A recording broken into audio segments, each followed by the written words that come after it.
Hoy hablaremos de la cultura chavín, una de las más antiguas culturas pre-incas del Perú. Chavín fue descubierta por el padre de la arqueología peruana Julio César Tello en 1920. Él la denominó la cultura matriz del Perú o madre de las civilizaciones andinas.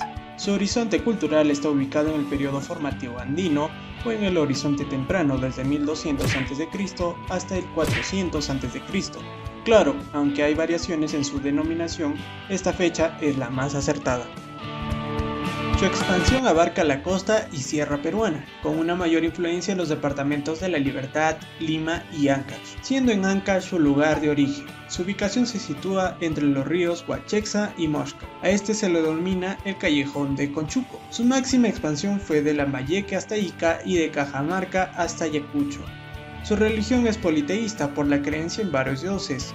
Todos estos influyentes en la evolución de esta cultura y en el avance de la agricultura. Sin duda, una de las joyas de la cultura chavín es el templo de Chavín de Huántar, ubicada a 3180 metros sobre el nivel del mar. Esta sociedad estaba muy regida por las decisiones y actos de su máximo representante, el cual era el sacerdote, quien tenía el poder político, poder religioso, poder económico y social. Además, era una sociedad clasista, donde la clase más alta lo representaban los sacerdotes, después encontrándose los guerreros y al final el pueblo. Al ser una sociedad teocrática, el sacerdote tenía que ser una persona con altos conocimientos en la religión, agricultura, astronomía, ciencia y medicina. Estos conocimientos eran necesarios para el bienestar de la población. Como lo decíamos al principio, el monumento o construcción que más representa a esta cultura fue el Templo Chavín de Huántar, el cual se construyó por partes, empezando por el Templo Viejo, el cual demoró alrededor de 200 años en honor al dios sonriente, el cual estaba representado por el majestuoso lanzón monolítico. Aunque no todo era bueno, ya que los sacrificios que se hacían eran en honor a este ser. Dichos sacrificios eran para apaciguar a los dioses, ya sea en épocas de sequías o cuando se encontraban con rivales. Las ofrendas humanas eran llevadas por galerías subterráneas por el centro del templo.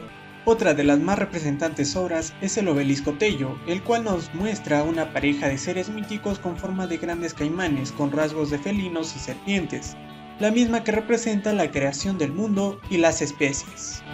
En el famoso Templo Nuevo se encontraría el famoso Stella Raimondi, el cual tiene su propia historia al ser descubierta en general exploración. Este ser representa el dios de los báculos, el cual desplazó al lanzón monolítico. Sin duda, las esculturas que más representan esta cultura son las cabezas clavas, las cuales mostraban el rostro humano mezclado con diferentes animales como jaguares, cóndores y serpientes. Esto fue hecho para representar a los sacerdotes como seres divinos. El arte chavín fue muy variado, resaltando las esculturas, cerámica y textiles. Yo fui Vidant y nos vemos en otro video.